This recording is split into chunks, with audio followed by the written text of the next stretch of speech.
പമ്പയിൽ ആഗോള അയ്യപ്പ സംഗമം നാളെ. അത്യാഡംബര സൗകര്യങ്ങളാണ് സംഗമത്തിനായി പമ്പ മണപ്പുറത്ത് ഒരുക്കുന്നത്. 7 കോടി രൂപ ചെലവിലാണ് ഈ പരിപാടി. പമ്പയിൽ നിന്നും ഗോകുൽ രമേശ് തയ്യാറാക്കിയ റിപ്പോർട്ട് കാണാം.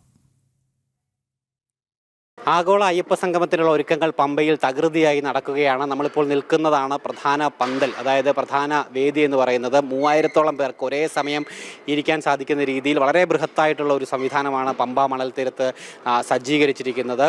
ശീതീകരിച്ച രീതിയിൽ ജർമ്മൻ പന്തലാണ് ക്രമീകരിച്ചിട്ടുള്ളത്. വളരെ ആർഭാടപൂർവ്വമാണ് ഈ ഒരു സംഗമം നടപ്പാക്കാനായിട്ട് ദേവസ്വം ബോർഡ് തീരുമാനിച്ചിരിക്കുന്നത്. ഇത്തരത്തിൽ ഒന്നിലധികം പന്തലുകൾ പമ്പയുടെ മണൽ തീരങ്ങളിലും അതോടൊപ്പം തന്നെ ഹിൽ ടോപ്പിലുമായിട്ട് ഇതിനോടകം തന്നെ സജ്ജീകരിച്ച് കഴിഞ്ഞിരിക്കുകയാണ്. 7 കോടിയോളം രൂപയാണ് ഈ പരിപാടിയുടെ ആകെ ബഡ്ജറ്റായിട്ട് ദേവസ്വം ബോർഡ് പ്രസിഡന്റ് അറിയിച്ചിരിക്കുന്നത്. അതായത് ഇത് സ്പോൺസർഷിപ്പിലൂടെയാണ് ഈ പണം കണ്ടെത്തുന്നതെന്നുള്ള ന്യായീകരണമാണ് ദേവസ്വം ബോർഡ് നൽകിയിരിക്കുന്നത്. പക്ഷേ 7 കോടി രൂപയോളം മുടക്കി ഇപ്പോൾ ഇത്തരത്തിലൊരു സംഗമം നടത്തുന്നത് കൊണ്ട് എന്ത് പ്രയോജനം ഉണ്ടാകുമെന്നുള്ളൊരു ചോദ്യം പ്രധാനമായിട്ടും വിമർശന രൂപേണ ഉയർന്നു വരികയും ചെയ്യുന്നുണ്ട്. ഒപ്പം ഈ പരിപാടിയിൽ പങ്കെടുക്കാൻ എത്തുന്നതിലേറെയും സമ്പന്നരായിട്ടുള്ള ധനികരായിട്ടുള്ള ആളുകളാണ്. വിദേശത്ത് നിന്നടക്കം ആളുകൾ ഇങ്ങോട്ടേക്ക് എത്തുന്നുണ്ട്. 3 ചർച്ചകൾ 3 വേദികളിലായിട്ട് നടക്കുമെന്നാണ് അറിയിച്ചിരിക്കുന്നത്.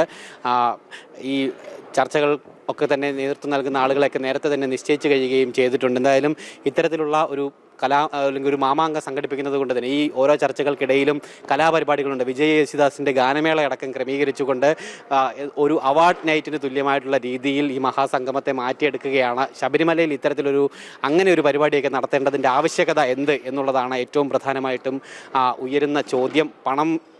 പണം വാരുക എന്നുള്ളൊരു തന്ത്രമാണോ ദേവസ്വം ബോർഡ് ഇവിടെ പയറ്റുന്നത് എന്നുള്ളതാണ് ഇനി നോക്കിക്കാണേണ്ടത്. എന്തായാലും ഈ ചെലവാക്കുന്ന പണത്തിനൊക്കെ കൃത്യമായിട്ട് കണക്ക് ദേവസ്വം ബോർഡ് പറയേണ്ടതായിട്ട് വരും. അതിലെന്തെങ്കിലും രീതിയിലുള്ള ഒരു കൃത്യതക്കുറവുണ്ടെങ്കിൽ അത് നിയമത്തിന് മുന്നിലും വിശ്വാസികൾക്ക് മുൻപിലും കൃത്യമായിട്ട് തെളിയിക്കാൻ ദേവസ്വം ബോർഡിനാകുമോ എന്നുള്ളതൊക്കെയാണ് ഉയരുന്ന ചോദ്യം. എന്തായാലും ആർഭാടമെന്ന് പറഞ്ഞാൽ പോലും അതിലുമപ്പുറം ഒരു ആ രീതിയിലേക്ക് കാര്യങ്ങൾ എത്തിച്ചേർത്തുകൊണ്ടാണ് ഈ സംഗമം ഒരുക്കുന്നത്. ഒപ്പം ഇവിടെ എത്തുന്ന ഈ പ്രതിനിധികൾക്ക് താമസിക്കുന്നതിന് വേണ്ടിയിട്ട് ലക്ഷറി സംവിധാനത്തിലുള്ള മുറികൾ, അത് ശബരിമലയിൽ മാത്രമല്ല കോട്ടയത്തും ആലപ്പുഴയിലും പത്തനംതിട്ടയിലും കുമരകത്തും ഒക്കെ ആയിട്ട് അവർക്ക് വേണ്ടിയിട്ടുള്ള അത്യാധുനിക രീതിയിലുള്ള മുറികളൊക്കെ തന്നെ സജ്ജീകരിച്ചിട്ടുണ്ട്. അവരെ ഇങ്ങോട്ടേക്ക് കൊണ്ടുവരുന്നതിന് വേണ്ടിയിട്ട് ഇവൻറ്റ് മാനേജ്മെൻറ്റ് സംവിധാനത്തെ അടക്കം ഏർപ്പാട് ചെയ്തുകൊണ്ട് അത്യാർഭാടമായിട്ട് ഒരു പരിപാടി നടപ്പാക്കാനായിട്ട് ഒരുങ്ങുകയാണ് ദേവസ്വം ബോർഡിൻ്റെ വാർഷികത്തോടനുബന്ധിച്ച് 75-ാം വാർഷികത്തോടനുബന്ധിച്ചാണ് ഇങ്ങനെ ഒരു പരിപാടി നടത്തുന്നത്. പക്ഷേ എന്താണ് ഇതിന് പിന്നിലുള്ള യഥാർത്ഥ ഉദ്ദേശം എന്നുള്ളതാണ് ഇനി നമ്മൾ കണ്ടറിയേണ്ടത്.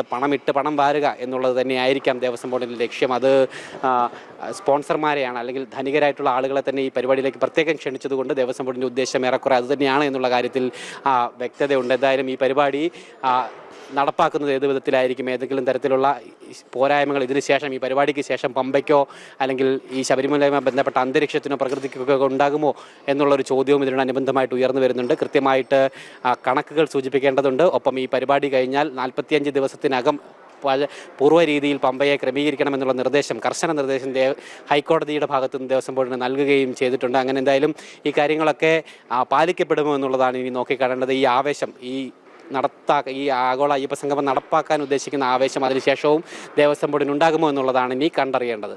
പമ്പയിൽ നിന്നും പ്രശോഭ് കുറ്റിയിലിനൊപ്പം ഗോകുൽ രമേശ്, ജനം.